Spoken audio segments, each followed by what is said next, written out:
Oke bro, kembali lagi di video ADB kali ini. Jadi di video kali ini gua lagi pengen uji coba untuk karbon Kevlar untuk bodi motor R15 gua. Karena ini sifatnya uji coba, jadi gua harus sangat berhati-hati banget karena ini bodinya ya cuma satu-satunya gitu, nggak ada bodi cadangannya gitu. Jadi nanti kalau gagal kan bahaya juga. Jadi gua di sini harus berhati-hati banget untuk pengkarbonannya, harus sesuai prosedur. Jadi untuk prosedur yang pertama kita lakukan pengamplasan dulu, pengamplasan kasar biar permukaan bodinya jadi kasar. Pastikan dulu ya untuk bodinya jadi sangat kasar banget. Gunanya apa sih? Supaya untuk merekatkan bagian lem epoksi resinnya supaya lebih merekat ke bodi kasar R15 gua coy. Jadi gitu. Nah, sampai kurang lebih seperti ini daya kasarnya ya. Ya pokoknya sampai kasar banget lah, sampai sekasar-kasar mungkin, nggak apa-apa dibeset-beset curl cutter, orang masalah. Nah, di sini gua menggunakan amplas 120 ya. Jadi ya pastikan sampai kasar banget lah coba, pokoknya aja sampai halus ya. Dan setelah pengamplasan selesai, kita lanjut untuk meracik di bagian epoksi resin ya, coy. Nah, di sini gua menggunakan epoksi resin dari ALF ya. Ini epoksi resin yang banyak di toko bangunan terdekat. Nah, untuk daya pencampurannya 1:1 ya, coy. Jadi satu resin dan satu hardener. Dan awas juga ya, coy, harus berhati-hati di bagian penyampurannya dan harus benar-benar rata 1:1, jangan sampai kurang dan lebih gitu. Nanti untuk daya rekatnya kalau misalnya kurang pas, nanti daya rekatnya kurang bagus coy, begitu. Dan setelah adonannya semua tercampur rata, kita aduk dulu ya, aduk-aduk sampai merata dan sampai warnanya berubah menjadi kuning seperti ini coy. Dan gua juga menggunakan pigmen warna menggunakan di-tone akrilik. Nah, gunanya apa sih? Supaya untuk mendasari bagian lem epoksi resinnya supaya menjadi lebih hitam gitu. Kan di bodi ininya kan udah menggunakan warna hitam, supaya lebih maksimal warna hitamnya, jadi gua menggunakan pigmen warna. Nah, setelah mencampur rata, kita lanjut untuk daya pengolesan. Nah, untuk pengolesannya sendiri itu harus benar-benar rata banget. Jangan sampai ada bagian yang terlewat. Karena di sini kalau ada yang terlewat nanti bakal kurang bagus untuk daya rekat, merekatkan bahan fibernya, bahan karbon fibernya ke bodi motornya, coy.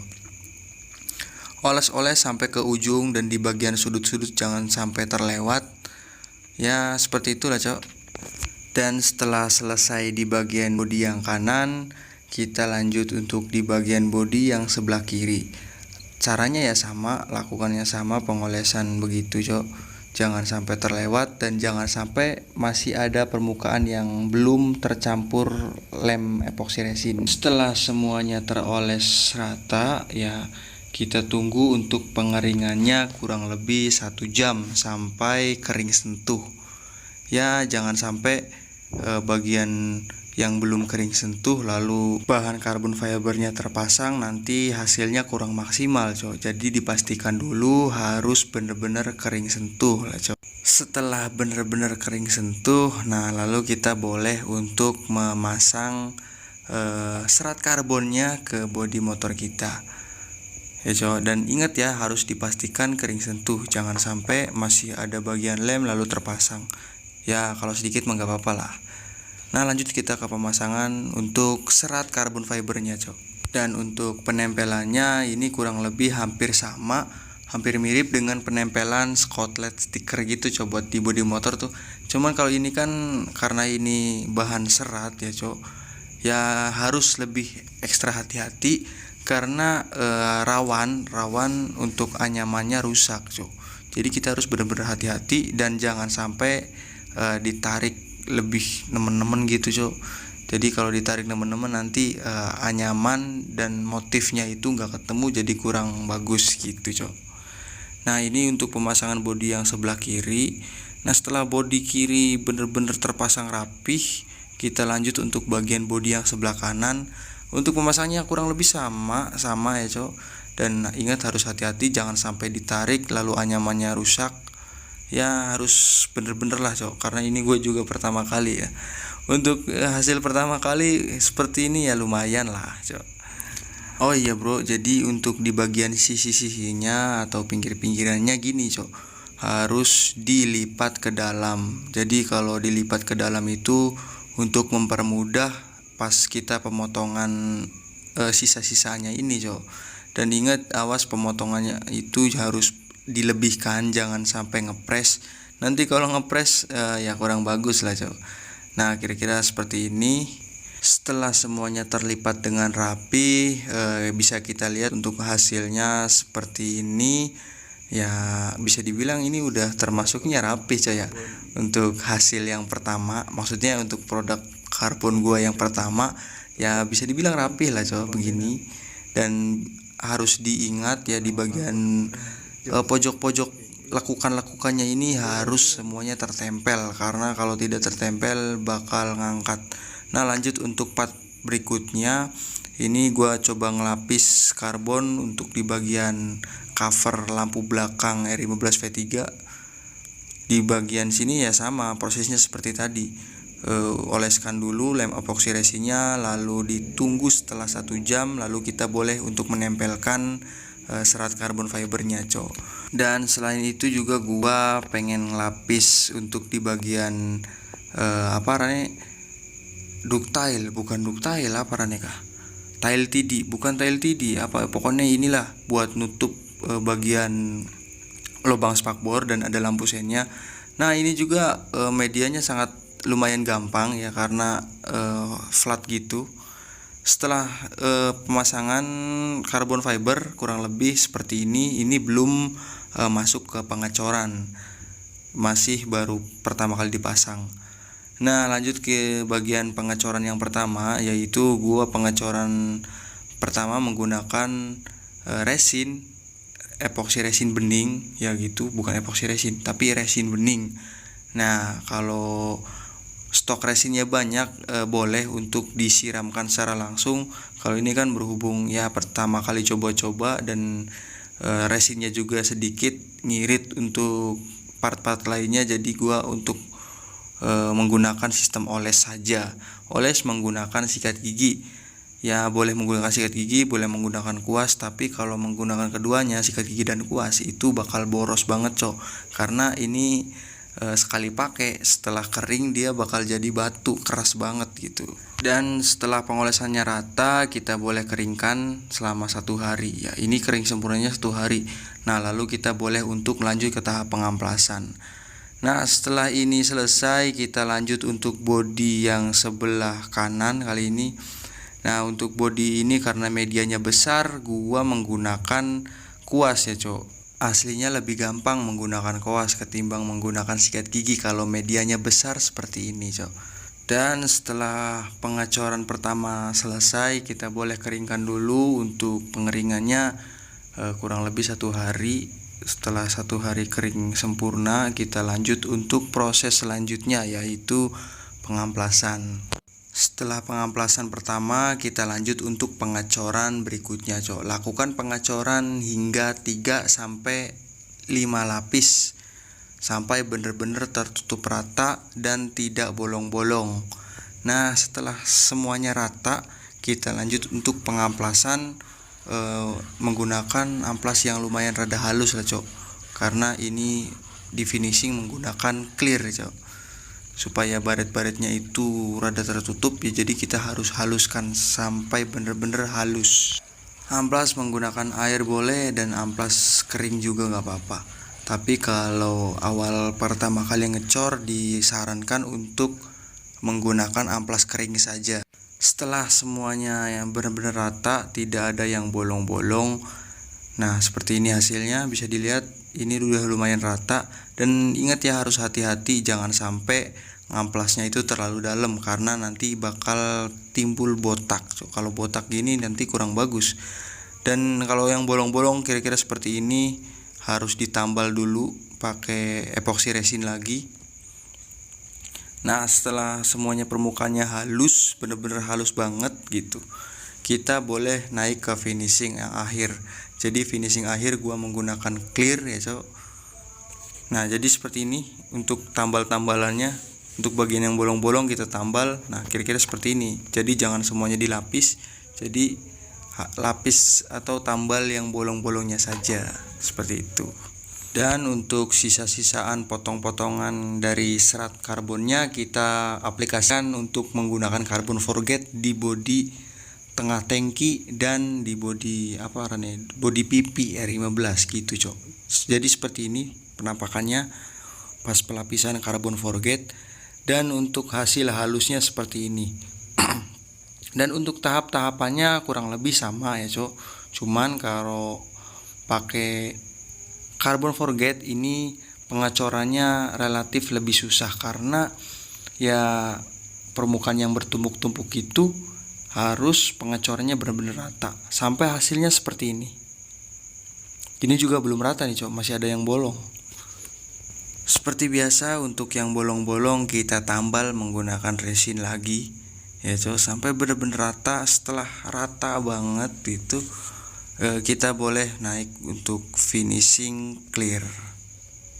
Di sini untuk pengekliran gua menggunakan cat kaleng dari Samurai Paint yang 1K.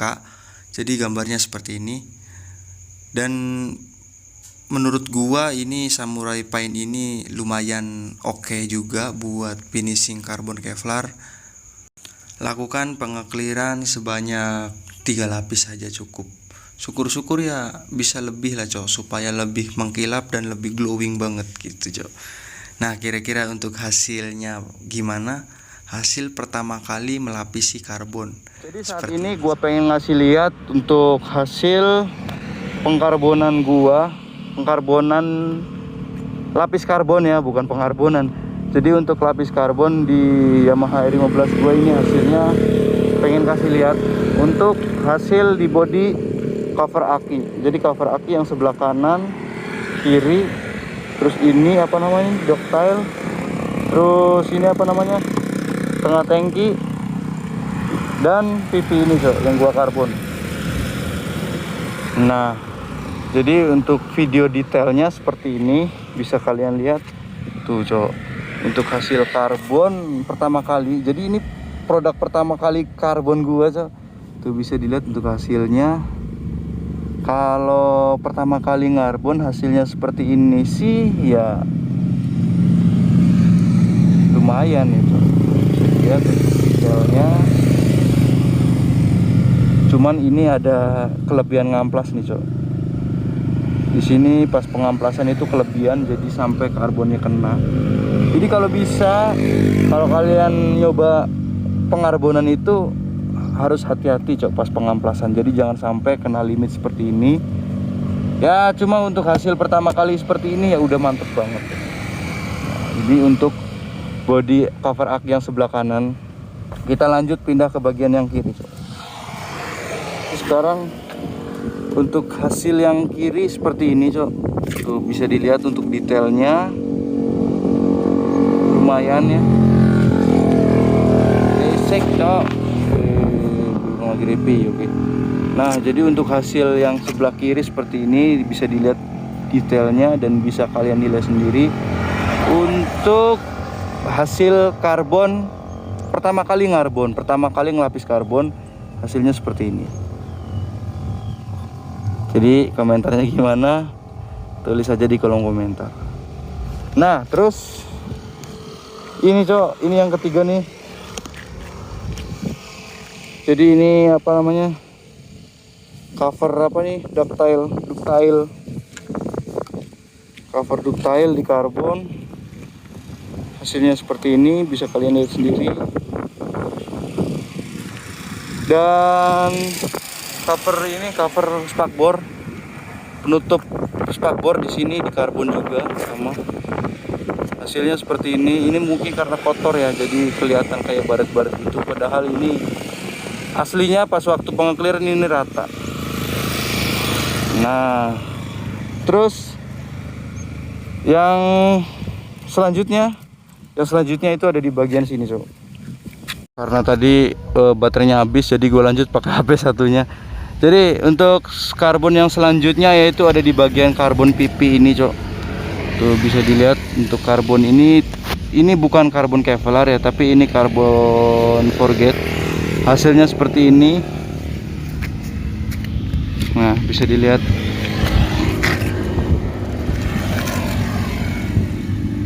Ya lumayan lah untuk hasil karbon forget yang pertama. Kalau karbon forget yang kedua ini, Cok, tangki yang lumayan, yang hasilnya lumayan perfect juga ini. Jos gandos ini. Sekali lihat sendiri untuk hasil karbon forgetnya. Detailnya mungkin gak terlalu kelihatan. Padahal ini di bawah terik matahari ini, cuman gak ada mataharinya karena posisinya mendung.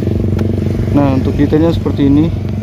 Jadi ini enggak gua pakein metalik, cuman serat karbon, iris-irisan karbon hitam aja, nggak pakai metalik ya karena gua pengen terlihat beda aja gitu. Karena umumnya karbon forget kan dikasih metalik di sini, cuma kalau ini enggak gitu, pengen polosan aja sama kayak yang depan.